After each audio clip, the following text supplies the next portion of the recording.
Rest in peace to the NFL Pro Bowl. Gone, but not forgotten. Guys, I think after what we saw yesterday, the two-hand touch, no tackling players, not wanting to get injured, it is time at this point to retire the Pro Bowl. And it really is a shame because you look at it, it used to be this big exclusive event. You'd go to Hawaii every year. It was played in the same place. It was like this, reward. You get a trip to Hawaii. You get to play. Players played hard. Now it's just a different era. Guys don't want to get injured. They're not tackling. They're not even hitting. You're trying to manufacture drama with some 4th and 15.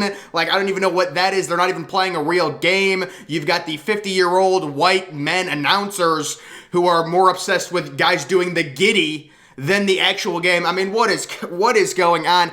And then you've got 99% of the players not even trying, and then there's the one dude that goes try hard. It just made it even more awkward. It is unfortunate, but I think at this point, there's no reason for the Pro Bowl. It is not enjoyable to watch. And I think if they, keep giving out Pro Bowls to players, but not have this whole, charade of a game where it's just two-hand touch, because at the end of every career, we look, how many Pro Bowls did he make? It's kind of like all-star games in the MLB and NBA. And if you actually cancel the game and don't have a game and just give Pro Bowls, to the top 3 quarterbacks in each conference, to the top 2 running backs, things like that, we won't have to deal with Mitch Trubisky making the Pro Bowl back in like 2019 as an injury replacement, or Mac Jones. Is Mac Jones a Pro Bowl quarterback, folks? Come on. He's not a Pro Bowl quarterback, but because Josh Allen didn't want to play, because Lamar didn't want to play, I don't blame those guys. Look, it's a waste of time. Mac Jones makes the Pro Bowl, so if you eliminate the game, you won't have to deal with, guys making the Pro Bowl who really shouldn't make the Pro Bowl because there are so many players not incentivized to even show up for this game. And these players, they don't want to get in. It's just the new day and age. Guys don't want to get injured in an exhibition. We're seeing it more and more with these things. The NBA, there's players that rest 7-8 games into the season. That's just the day and age we are, unfortunately, and it doesn't really translate to the Pro Bowl. I really think them moving it from Hawaii really lost the sting out of the Pro Bowl. It was just like this whole thing. You go to Hawaii, it's this big event, Honolulu, you get a nice vacation, all the great players go and they play, but it's just a different age now. They don't want to hit, they don't want to tackle, they don't want to get injured in an exhibition. So at this point with the Pro Bowl, the game needs to be eliminated. You still got to make the Pro Bowl selections because at the end of the year, those are definitely important for, can a player make the Hall of Fame, things like that. I think it should be the top 3 quarterbacks make the Pro Bowl from the AFC, top 3 quarterbacks make the Pro Bowl from the NFC due to injuries. Again, you have guys like Mac Jones making it, but it was a sham. It was a complete sham. It is what it is. It's gotten, each year we've seen it get worse and worse and worse, less contact. Next year, they're on pace. These guys won't even be touching each other. They'll put their hands up like this and the guy will be down. Why are you running? Like, you saw them run the football. What's the point?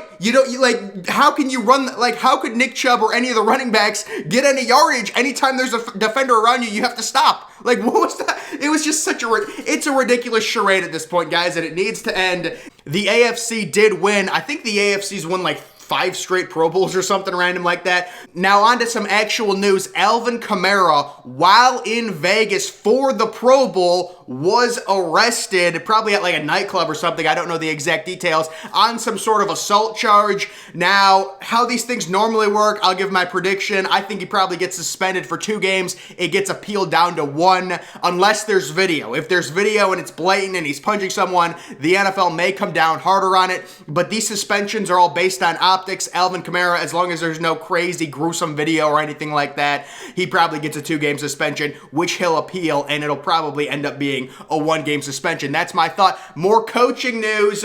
We've got Mike McDaniel, the 49ers running back coach, hired by the Miami Dolphins, and this is a big win for the NFL because he is apparently multiracial. So the NFL having that diversity problem. The first time I looked at him, I thought he was just a white dude, but he is multiracial. So the NFL, big win for them. They're trying to get more diverse coaches. And I don't know the latest news on Lovie Smith, but possibly also Lovie Smith, another minority coach, getting hired by the Houston Texans. We'll have to see if that ends up happening. So that's another big win for the NFL. Just thought I would mention that. Another quick thing to note, Titans GM says that Ryan Tannehill is, quote, our quarterback.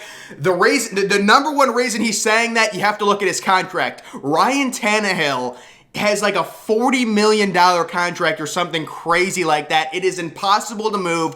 I actually liked Ryan Tannehill going into this past year, but he was so bad, missing Derrick Henry for part of the year. Julio Jones was out, A.J. Brown was out, whatever. I still think Ryan Tannehill can be a good quarterback, but giving some of these quarterbacks, like a Ryan Tannehill, that much money, it's like you have to be so careful, because now the Titans are in a spot where the only way you could trade Ryan Tannehill is attaching like your first round pick just so you can move his contract or eating most of his salary.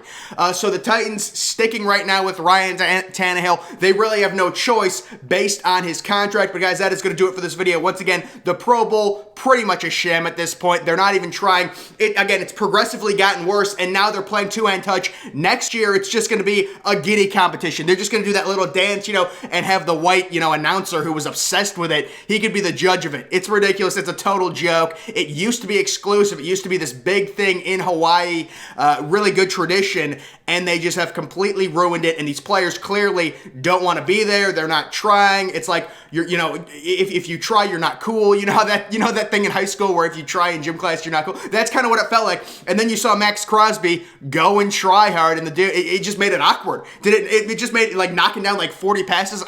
The whole thing is weird. Please end it. Still make Pro Bowl selections. I agree with that. But ending it will also enable us not to deal with these ridiculous Pro Bowlers like Mac Jones. Come on, Mac Jones had a nice little rookie year. He was serviceable. He's not a Pro Bowler.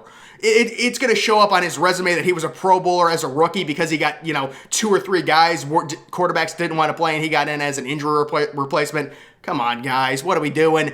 End the Pro Bowl or actually play hard.